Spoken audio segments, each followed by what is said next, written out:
নমস্কার, ইতিহাসে আজকের দিনে কি রয়েছে দেখে নেব। 1757-তে রবার্ট ক্লাইভ বাংলার গভর্নর নিযুক্ত হন। 1790-এ আমেরিকায় প্রথম কটন মিল চালু হয়। 1915-তে শিশু সাহিত্যিক উপেন্দ্র কিশোর রায়চৌধুরীর মৃত্যু। 1942-এ কলকাতার আকাশে জাপানি বিমানের হানা হয়। 1957-তে সান ফ্রান্সিসকো চলচ্চিত্র উৎসবে সত্যজিৎ রায় পরিচালিত পথের পাঁচালী শ্রেষ্ঠ চলচ্চিত্রের পুরস্কার লাভ করে। 2009-এ প্রথম মহিলা রাগ প্রধান সঙ্গীতশিল্পী দীপালি নাগের মৃত্যু।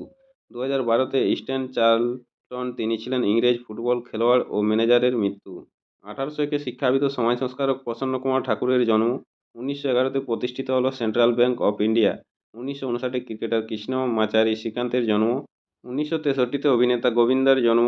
1998-এ নোবেলজয়ী অমর্ত্য সেনকে দেশিকোত্তম দিল বিশ্বভারতী। 2012-তে পরিচালক যিশু দাশগুপ্তের মৃত্যু।